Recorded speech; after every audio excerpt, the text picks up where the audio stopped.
আপনারা যারা ইউএস এর ফ্যামিলি ইমিগ্রেশনের বিভিন্ন ক্যাটাগরিতে F1, F2A, F2B, F3 বা F4 category, even IR1, CR1, IR2 এরকম বিভিন্ন ক্যাটাগরিতে যারা বিভিন্ন স্টেজে ইন্টারভিউ ডেটের জন্য ওয়েট করছেন, তাদের অনেকেরই একটা বড় প্রশ্ন হচ্ছে যে আমি কি আমার ইন্টারভিউ ডেটটা আগায় নিয়ে আসতে পারবো কিনা, বা আমার ইন্টারভিউ ডেটটা আমি এক্সপার্টাইট করতে পারবো কিনা, আমার কেসটা কি এলিজিবল কিনা এক্সপার্টাইট রিকোয়েস্ট করার জন্য।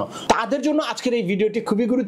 আজকের এই ভিডিও থেকে আপনারা জানতে পারবেন যে আপনাদের কেসটা কোন স্টেজে থাকলে আপনারা এক্সপার্টাইট রিকোয়েস্ট করতে পারেন, বা এক্সপার্টাইট রিকোয়েস্ট করে খুব সহজেই আপনাদের ইন্টারভিউ ডেটটা এগিয়ে নিয়ে আসতে পারেন। তো চলুন শুরু করা যাক। তার আগে বলে নিচ্ছি, যারা আমাদের চ্যানেলে নতুন বা আমাদের চ্যানেলটি এখনো সাবস্ক্রাইব করেননি, please hit the subscribe button. আর যারা অলরেডি সাবস্ক্রাইব করেছেন তাদেরকে অসংখ্য ধন্যবাদ।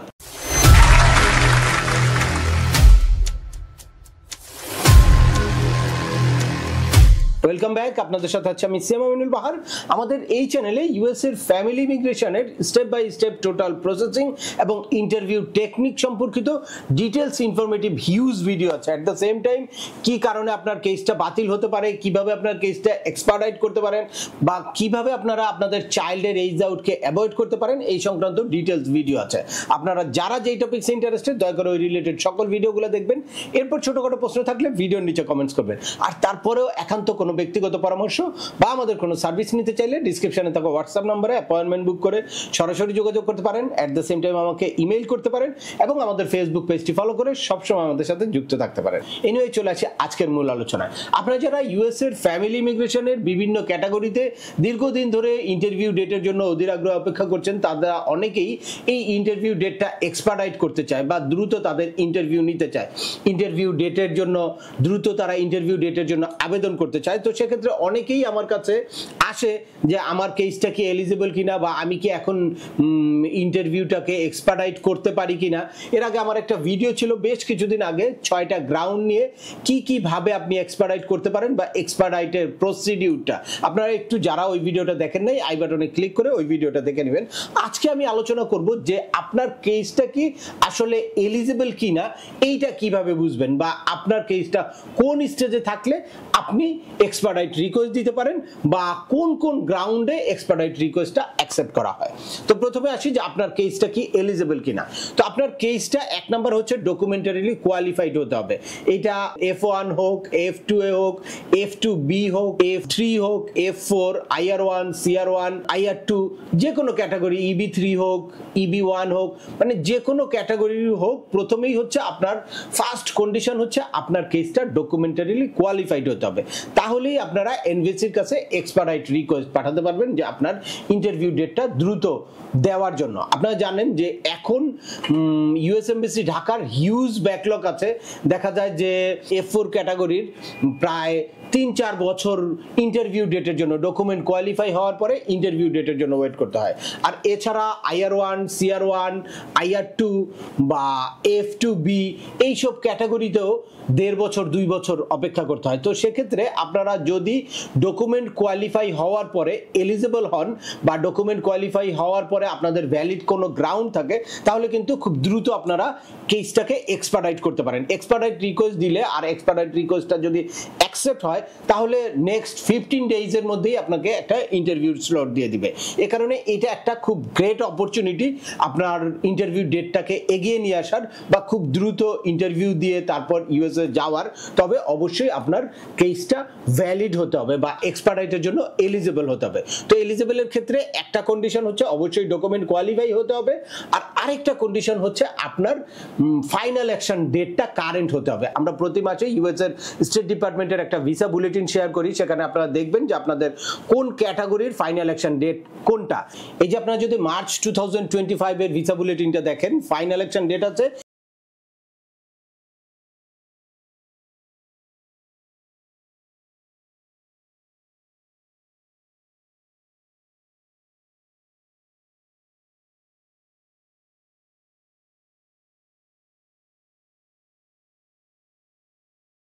এই ডেটে যাদের ডকুমেন্ট কোয়ালিফাই হয়েছে এবং ফাইনাল অ্যাকশন ডেটটা কারেন্ট আছে তারা কিন্তু কি করতে পারবে, তাদের কেসটা এক্সপার্টাইট করতে পারবে। এর বাইরে অন্যান্য ক্যাটাগরি 22 নভেম্বর 2015 CR1 ক্যাটাগরি হচ্ছে 1 জানুয়ারি 2022 এই সব category B category final action current হওয়ার কোনো ইস্যু আছে। 22 সময় কারেন্ট শুধুমাত্র যদি ডকুমেন্ট কোয়ালিফাই হচ্ছে তাহলে কিন্তু আপনারা এক্সপার্টাইট করতে পারবেন। তবে F4 ক্যাটাগরি হচ্ছে অবশ্যই এক্সপার্টাইটের যে গ্রাউন্ডস আছে সেই গ্রাউন্ডস এর সাথে আপনার ম্যাচ করতে হবে বা কোনো একটা গ্রাউন্ডস আপনার কেসের সাথে কানেক্ট হতে হবে। এর মধ্যে নাম্বার 1 হচ্ছে ফিনান্সিয়াল হার্ডশিপ। আপনার যদি মানে ইউএসএ তে এই মুহূর্তে যাওয়ার কারণে আপনার অথবা আপনার পিটিশনারের খুব ফিনান্সিয়াল হার্ডশিপ তৈরি হয়, হিউজ এক্সপেন্স হয়ে যাচ্ছে বা অনেক টাকা খরচ হয়ে যাচ্ছে, অনেক টাকা বড় ধরনের ফাইনান্সিয়াল লস হচ্ছে, এ ধরনের কোনো ইস্যু থাকলে আপনারা কিন্তু কেসটাকে এক্সপার্টাইটের জন্য অ্যাপ্লাই করতে পারেন। এর বাইরে হিউম্যানিটেরিয়ান কোনো গ্রাউন্ডস যদি থাকে, মানে হিউম্যানিটি ফল করবে আপনি যদি এই মুহূর্তে না যান বা আপনার পিটিশনের সাথে আপনি যদি কানেক্ট হতে না পারেন, এরকম কোনো ইস্যু থাকে, যদি আপনার ফ্যামিলির সাথে মানে রিইউনিফাই না হতে পারেন তাহলে মানে একদম হিউম্যানিটি বিপর্যস্ত হবে, এই ধরনের কোনো ইস্যু যদি আপনারা তুলে ধরতে পারেন বা আপনার কেসের সাথে কানেক্ট হয় তাহলেও কিন্তু আপনি এক্সপার্টাইট রিকোয়েস্ট দিতে পারবেন। আর এর বাইরে মেডিকেল ইস্যু আছে, এটাও খুব ইমার্জেন্সি মেডিকেল গ্রাউন্ড যদি থাকে আপনার অথবা পিটিশনারের তাহলেও আপনি কিন্তু এক্সপার্টাইট রিকোয়েস্ট দিতে পারবেন। আর ফাইনালি এইজ আউট যদি থাকে, আপনার চাইল্ডের এইজ আউট কোনো ইস্যু থাকে তাহলেও আপনারা কিন্তু এক্সপার্টাইট রিকোয়েস্ট দিতে পারবেন। এই গ্রাউন্ডসগুলোর কোনোটা যদি আপনার কেসের সাথে কানেক্টেড থাকে তাহলে কিন্তু আপনারা এক্সপার্টাইট রিকোয়েস্ট দিতে পারেন। এখন এক্সপার্টাইট রিকোয়েস্ট অ্যাকসেপ্ট করবে কি করবে না সেটা সম্পূর্ণই এনভিসির ব্যাপার, কিন্তু যদি আপনার এই গ্রাউন্ডসের সাথে ম্যাচ করে তাহলে অবশ্যই আপনার এক্সপার্টাইট রিকোয়েস্ট দেওয়া উচিত বা একটা চান্স নেওয়া উচিত। যদিও এখন হিউজ ব্যাকলগ আছে, আপনারা জানেন অনেক সময় ভ্যালিড গ্রাউন্ডস থাকলেও এক্সপার্টাইট রিকোয়েস্ট অ্যাকসেপ্ট হয় না, কিন্তু আপনারা যেহেতু অনেক লম্বা সময় একটা অপেক্ষা করতে হয় ডকুমেন্ট কোয়ালিফাই হওয়ার পরে যেই কিউতে পড়েন, সেই লম্বা সময়ের কিউটাকে অ্যাভয়েড করতে চাইলে আপনি এক্সপার্টাইট রিকোয়েস্ট দেওয়া উচিত যদি আপনার কোনো কিছুর সাথে ম্যাচ করে। তবে অবশ্যই আপনার দেখে নিতে হবে যে আপনার ডকুমেন্ট কোয়ালিফাই হয়েছে কিনা বা আপনার ফাইনাল অ্যাকশন ডেটটা কারেন্ট আছে কিনা। অনেকেই আমাদের কাছে বিভিন্ন সময় আসে যে আমি এক্সপার্টাইট রিকোয়েস্ট দিয়েছি, আমার এক্সপার্টাইট রিকোয়েস্ট অ্যাকসেপ্ট করে নাই, তারপর তার কেসটা আমরা অ্যানালাইসিস করে দেখি যে সে ডকুমেন্ট কোয়ালিফাই হয় নাই বা তার কেসটা কারেন্ট হয় নাই, তো এক্ষেত্রে কিন্তু উল্টা আপনার নেগেটিভ ইফেক্ট পড়তে পারে।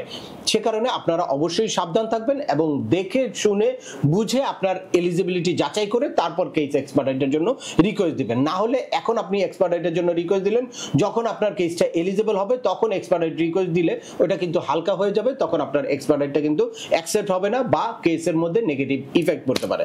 সে কারণে অবশ্যই আপনারা কেস এক্সপার্টাইট করতে চাইলে কোনো এক্সপার্টের পরামর্শ নেবেন অথবা ভালো করে জেনে বুঝে যাচাই বাছাই করে এলিজিবল কিনা, আর এলিজিবল হলেও কিভাবে টেকনিক্যালি এই এক্সপার্টাইটের রিকোয়েস্টটা করতে হয় যেভাবে তারা অ্যাকসেপ্ট করবে বা আপনার কেসের উপরে কোনো নেগেটিভ ইফেক্ট পড়বে না বা কোনোভাবে তারা বুঝবে না যে আপনি তাদেরকে মিসগাইড করতে চেয়েছেন।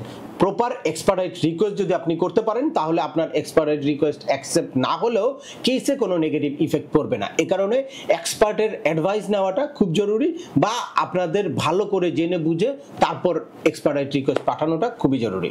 তো আজকের ভিডিওটি আর দীর্ঘায়িত করবো না, আশা করি এই ভিডিও থেকে কারা আসলে আপনাদের কেসটা এক্সপার্টাইট করার জন্য এলিজিবল বা কোন কোন গ্রাউন্ড থাকলে আপনারা এক্সপার্টাইট রিকোয়েস্ট করতে পারেন বা এক্সপার্টাইটের ক্ষেত্রে কি ধরনের সতর্কতা অবলম্বন করতে পারেন সে ব্যাপারে ক্লিয়ার একটা ধারণা পেয়েছেন। তারপরেও আপনাদের যদি এই সংক্রান্ত কোনো রকম কোনো প্রশ্ন থাকে অবশ্যই আমাকে কমেন্টস করে জানাবেন। আর ভিডিওটি ভালো লাগলে বা তথ্যবহুল মনে হলে লাইক দিয়ে আপনার বন্ধুদের মাঝে শেয়ার করে দিবেন যাদের এই ইনফরমেশনগুলো অত্যন্ত প্রয়োজন। আবার দেখা হবে নতুন কোনো গুরুত্বপূর্ণ টপিকস নিয়ে। সে পর্যন্ত সবাই ভালো থাকবেন, সুস্থ থাকবেন এবং আমাদের চ্যানেলের সাথেই থাকবেন। আল্লাহ হাফেজ।